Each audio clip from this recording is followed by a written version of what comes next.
ప్రకటన గ్రంథం 9వ అధ్యాయం గ్రంథ వివరణ. 5వ దూత బూర ఊదినప్పుడు ఆకాశము నుండి భూమి మీద రాలిన ఒక నక్షత్రమును చూచితిని. అగాధం యొక్క తాళపు చెవి అతనికి ఇయ్యబడెను. ఈ నక్షత్రం అసలైన నక్షత్రం కాదు, కానీ ఒక జీవి. అతడు 2వ వచనం ప్రకారం బహుశా అతడు ఒక దేవదూత. అగాధం లూకా 8:31 ప్రకారం ఇది అదృశ్యంలోని శిక్షా స్థలం. 2 పేతురు 2:4 పోల్చి చూడండి. దానికి దయ్యాలు అధికంగా భయపడతాయి. రోమా 10:7లో ఇదే మాట ఉంది. అక్కడ దీని అర్థం చనిపోయిన వారు ఉన్న స్థలం, తాళం చెవి. ప్రకటన 21, ప్రకటన 23 పోల్చి చూడండి. అతడు అగాధము తెరవగా పెద్ద కొలిమిలో నుండి లేచి పొగ వంటి పొగ ఆ అగాధములో నుండి లేచెను. ఆ అగాధములోని పొగ చేత సూర్యునిని వాయుమండలమున చీకటి కమ్మెను. పొగ. ప్రకటన 8:4 పోల్చి చూడండి. పరలోకంలోని ఆ పొగకు ఈ నరక సంబంధమైన పొగకు ఎంతో తేడా ఉంది. ఆ పొగలో నుండి మిడతలు భూమి మీదకు వచ్చెను. భూమిలో ఉండి తేళ్లకు బలమున్నట్టు వాటికి బలమియ్యబడెను. మిడతలు ఇవి అగాధంలో నుంచి వచ్చాయని తేటగా చెప్పబడలేదు, కానీ ఆ పొగలో నుంచి, అంటే ఆ అగాధంలో నుంచి వచ్చిన పొగలో నుంచి వచ్చి ఉండవచ్చు. ఇవి మన దేశంలోని మిడతలు లాంటి మామూలు మిడతలు కావు. ఏ మిడత ఏ విషయంలోనూ తేళ్ల వంటిది కాదు. మరియు నొసళ్ళ యందు దేవుని ముద్ర లేని మనుష్యులకే తప్ప భూమిపై నున్న గడ్డికైనను ఏ మొక్కలకైనను మరి ఏ వృక్షముకైనను హాని కలగజేయకూడదని వాటికి ఆజ్ఞ ఇయ్యబడెను. వాస్తవమైన మిడతలు తినేది గడ్డి, మొక్కలు, చెట్ల ఆకులు. దేవుని ముద్ర. ప్రకటన 7:3లో ఈ మాట యూదుల విషయంలో వాడబడింది. అయినా విశ్వాసులందరూ దేవుని ముద్ర పొందినవారు. 1 కొరింథీ 1:22, ఎఫెసీ 1:13, ఎఫెసీ 4:30. మరియు వారిని చంపుటకు అధికారం ఇయ్యబడలేదు, కానీ 5 నెలల వరకు బాధించుటకు వాటికి అధికారం ఇయ్యబడెను.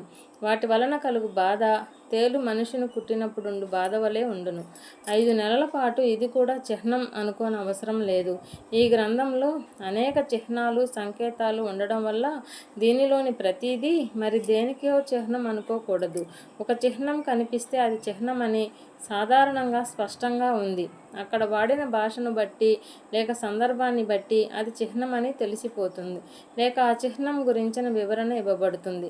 ప్రకటన 1:20, ప్రకటన 2:28తో, ప్రకటన 22:16, ప్రకటన 12:5తో, ప్రకటన 19:15-16, ప్రకటన 12:9, ప్రకటన 12:14తో, ప్రకటన 12:6, ప్రకటన 13:11తో, ప్రకటన 16:13-14, ప్రకటన 17:15, ప్రకటన 17:18 మొదలగు వచనాలతో పోల్చి చూడండి.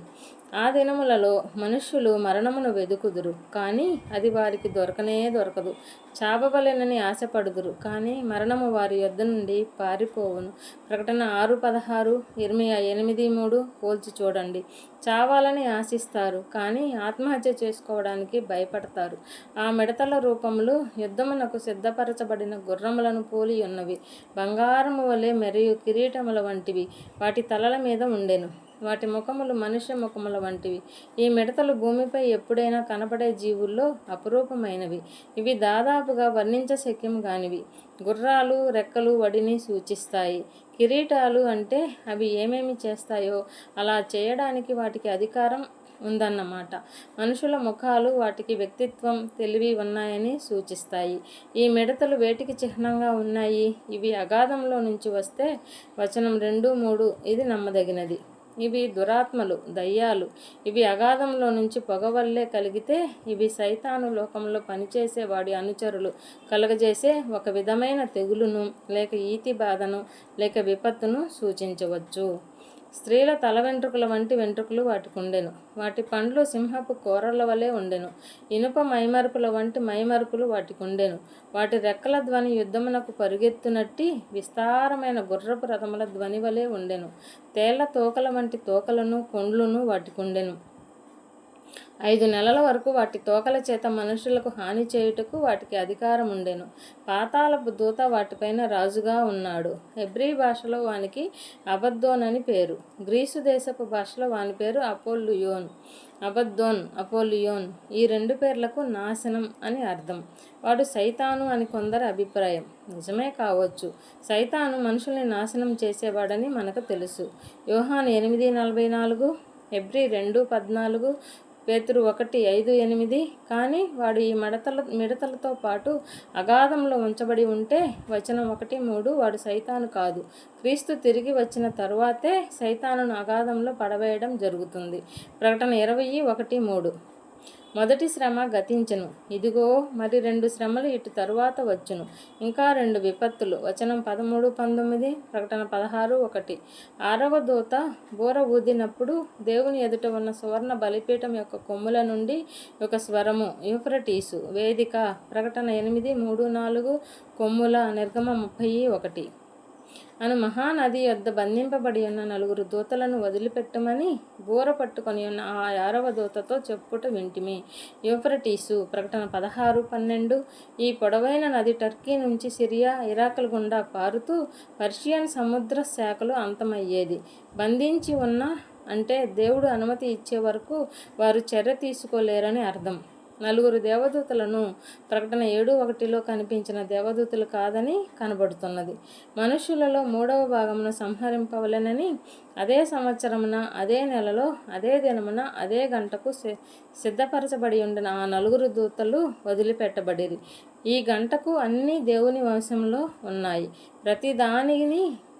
ప్రతిదానికి ఆయన ఒక సమయాన్ని నియమించాడు. అపోస్తల కార్యాలు 1:7లో చూడండి. 3వ భాగాన్ని చాలా అధిక సంఖ్య. ప్రస్తుతం లోకంలో సుమారు 600 కోట్ల మంది ప్రజలు ఉంటారు. 3వ భాగం 200 కోట్ల మంది. ఇంతమంది మరణించాలంటే నాశనం చేసే అతి భయంకరమైన సాధనాలు అవసరం. గుర్రపు రౌతుల సైన్యముల లెక్క 20 కోట్లు. వారి లెక్క ఎంత అని నేను వింటిని.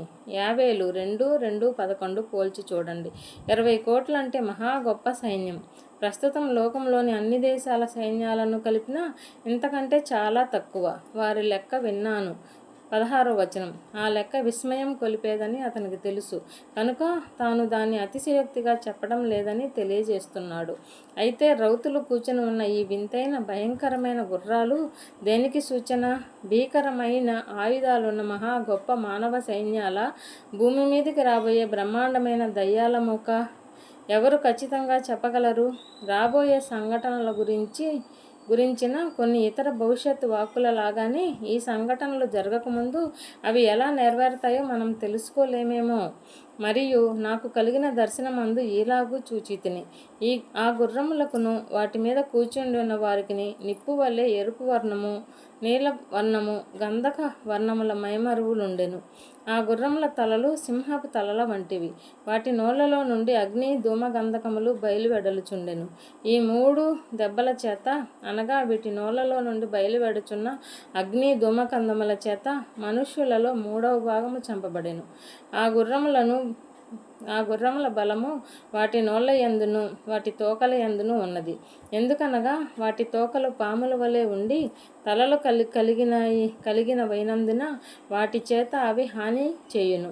ఈ దెబ్బల చేత చావక మిగిలిన జనులు దయ్యములను చూడను, వినను, నడువను శక్తి లేనివై బంగారు, వెండి, కంచు, రాయి, కర్రలతో చేయబడిన తమ హస్తకృతములైన విగ్రహములను పూజింపకుండా విడిచిపెట్టినట్లు మారు మనసు పొందలేదు, పశ్చాత్తాపపడలేదు. ప్రకటన 16:9, ప్రకటన 16:11, మత్తయి 3:2, మత్తయి 3:8, లూకా 13:3-5, అపోస్తల కార్యాలు 17:30. అన్ని రకాల బాధలు, నొప్పులు, తెగుళ్ళు, విపత్తులు కలిగిన మనుషులు వారి మీదకి దేవుని తీర్పును, శిక్షను తెచ్చిపెట్టే పాపాలను విడిచి దేవుని వైపునకు తిరగరు. తమ విగ్రహాలు, దుష్ట అలవాట్లు అంటే వారికి ఎంతో ఇష్టం. తమ చుట్టూరా చాలామంది ఘోరమైన దెబ్బలు తింటూ చనిపోతూ ఉన్నప్పుడు కూడా వారు తమ విగ్రహాలను, పాపాలను విడిచిపెట్టరు. వారికి ప్రియంగా ఉన్న పాపాలను గమనించండి. దయ్యాలను పూజించటం. ద్వితీయోపదేశం 32:17, 1 కొరింథీ 10:20. మనుషులు వాటిని దేవుళ్ళని, దేవతలని అంటారు. మరియు తాము చేయుచున్న నరహత్యలను మాయా మంత్రములను జార చౌరత్వములను చేయకుండానట్లు వారు మారు మనసు పొందినవారు కారు. హత్యలు. కొందరు మనుషులకు ఇతరుల్ని చంపడం అంటే ఇష్టం అనేది విచారకరమైన విపరీతమైన విషయం. మంత్ర ప్రయోగాలు. అపోస్తలు కార్యాలు 8, 9, 11, అపోస్తలు 19, 17, 20, నిర్గమ 7, 11, 12, నిర్గమ 7, 22, నిర్గమ 8, 7, నిర్గమ 8, 18, 19, ద్వితీయోపదేశం 18, 10, 12, ప్రకటన 21, 8, ప్రకటన 22, 15. వ్యభిచారాలు. ఈ పాపం మనుషుల హృదయాన్ని చాలా గట్టిగా పట్టుకునేది. సామెతలు 2, 16, 19. ఈ జీవిత విధానం బహు చెడ్డదని బైబిల్ తేటతెల్లంగా బయలుపరుస్తున్నది. 1 కొరింథీ 6, 9, 10, ఎఫెసీ 5, 3, 7, హెబ్రీ 13, 4, ప్రకటన 21, 8, ప్రకటన 22, 15. దొంగతనాలు. నిర్గమ 20, 15, ఇర్మియా 7, 9, హోషియా 4, 2, మత్తయి 19, 18, రోమా 2, 21, రోమా 13, 9, ఎఫెసీ 4, 28.